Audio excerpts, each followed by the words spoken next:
Fire hydrants fire fighters కొడతారు కదా, వాళ్ళ చేతిలో జారిపోతే ఎలా, నాకు ఈ గాలిలో ఆడాలండి అని అడిగాను.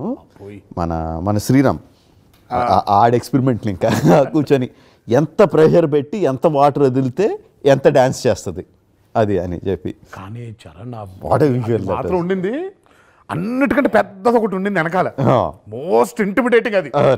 కాకపోతే అఫ్కోర్స్ నా నుంచి ఒక 20 feet డిస్టెన్స్లో ఉంది అది, కానీ సౌండ్ అదే ఎక్కువ చేస్తుంది. దాని ఆర్క్ ఉంది కదా, అది తిరిగే ఆర్క్ అక్కడి నుంచి వస్తుంటే నాకు బాబోయ్ అసలు. అంటే తను ఇటు తిరుగుంటాడు కదా, వెనకాల తిరుగుతూ ఉంటుంది, అది వచ్చి ఈ కొడితే ఈ పైన కొట్టేది. అమ్మా ఇదే కొట్టింది, కొరడా దెబ్బల్లో ఇదే కొట్టింది. కొడితే రియాక్ట్ అవ్వకూడదు దానికి, అంటే నో వన్ మోర్.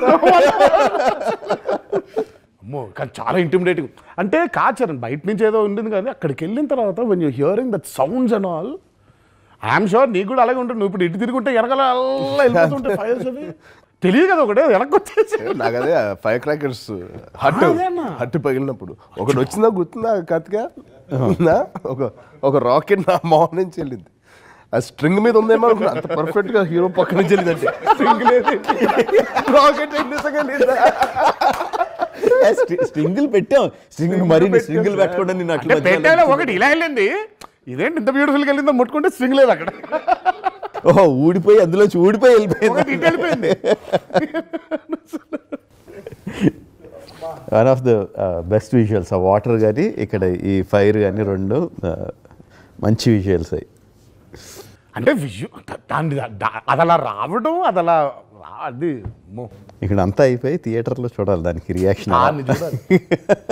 నాకు ఇంకోటి మంచి షాట్ ఫెన్స్ తీసి వేసేటప్పుడు నా నిక్ ఆఫ్ ద మూమెంట్ వెళ్తాను కదా సార్, ఆ ఫెన్స్ తాలూకు రాడ్, అవును అది నాకైతే టెరిఫిక్గా అనిపించింది. ఇది ఏ ఎపిసోడ్? సిమెంట్ పోల్ లేపి వేస్తాడు నా మీద, నేలలో కూర్చుకొని తార్ రోడ్ అంతా పీసులు పైకి కోపం. ఆఖరిగా క్లోజ్అప్ షాట్ అయిపోయిన తర్వాత ట్రైలర్ లో మనం చూసిన క్లోజ్అప్ తర్వాత జర్నీలో క్లోజ్అప్ ఉంటుంది కదా నీ ఫస్ట్ క్లోజ్, అవును ఆ క్లోజ్అప్ తర్వాత ఇమీడియట్ షాట్ నాకు చాలా నచ్చింది. ఆ షాట్ నాకు ఆ ఎపిసోడ్ చూస్తే చాలు, ఆ రియాక్షన్ ఏదైతే ఎక్స్పెక్ట్ చేస్తున్నావు ఆ రియాక్షన్ ఉంటే చాలు. నాకు తెలిసి జస్ట్ అలా చూడడమే ఇంకా అది, అంటే they won't be a blink. నాకు అది ఒక ఆనందపడాలో బాధపడాలో ఎలా ఫీల్ అవ్వాలో తెలీదు. It's almost like 15-minute episode. By the time we come to the end,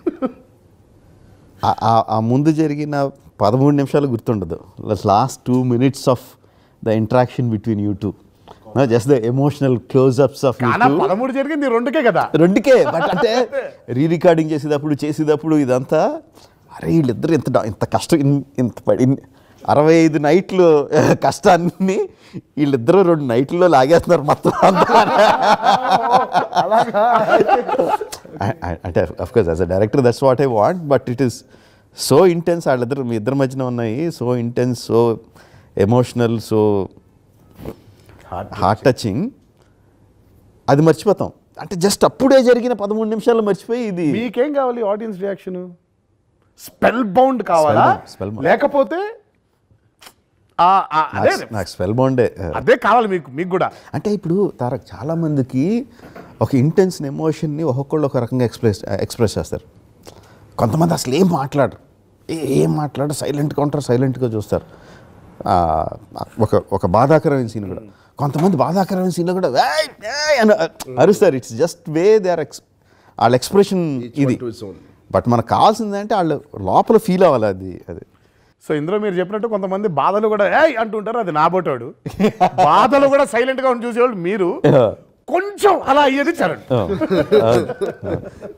but వాళ్ళు అంత ఎమోషనల్గా ఫీల్ అవ్వాలి అన్నది నా intention as a director. I think ఖచ్చితంగా అది మాత్రం అవుద్ది చక్కన. అది చేసేటప్పుడే మాకు అనిపించింది.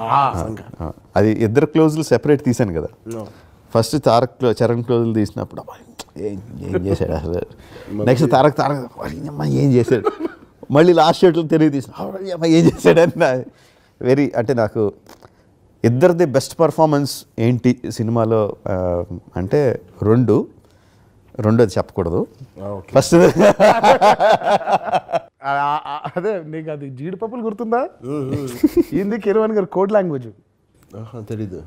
సినిమా మంచి జీడిపప్పు ఉప్మా మామూలుగా తింటుంటే బాగుంటుంది, అప్పుడప్పుడు ఓ జీడిపప్పు వస్తే ఇంకా బాగుంటుంది. జీడిపప్పులే స్క్రీన్ ప్లే హైస్ అనమాట. Highlights of the movie, your introduction, his introduction, అన్ని కూడా జీడిపప్పు స్టెప్ ఇలా జీడిపప్పు. ఒకేసారి అంటే ఒక్కోసారి ఏమంటే సగం జీడిపప్పులు వస్తాయి ముక్కలు, ఒకసారి ఫుల్ జీడిపప్పు వస్తుంది, ఒక్కోసారి ఒక స్పూన్ లో దాదాపు 3-4 జీడిపప్పులు వచ్చేస్తాయి. ఆ జీడిపప్పు చెప్పనన్నాడు. దీని అది కాదు, ఇదే మామూలుగా సినిమా అయిపోయిన తర్వాత లెక్కేసుకుంటాం సినిమాలో ఎన్ని జీడిపప్పులు ఉన్నాయరా, hero introduction, second hero introduction, నాట్ స్టెప్, ఆ ఇంటర్వల్ సెక్షన్, ఇలా ఇలా ఇలా లెక్కేసుకుంటాం. మొత్తం సినిమాలో ఎన్ని జీడిపప్పులు ఉన్నాయో లెక్కేసుకుంటాం. పెద్దన్న అనేది అంటే ఆ సినిమాలో ఇది ఉంది, అది ఉంది, ఇది ఉంది. సెకండ్ హాఫ్లో మనం ఏదైతే మాట్లాడుకుంటున్నామో అది జీడిపప్పు కాదురా, అది ఆటం బాంబు, అది తీసి పక్కన పెట్టే. అది ఆటం బాంబు, ఇవన్నీ జీడిపప్పులు అన్నీ లెక్క. సో ఇంటర్వెల్ తర్వాత వచ్చేది ఆటం బాంబు.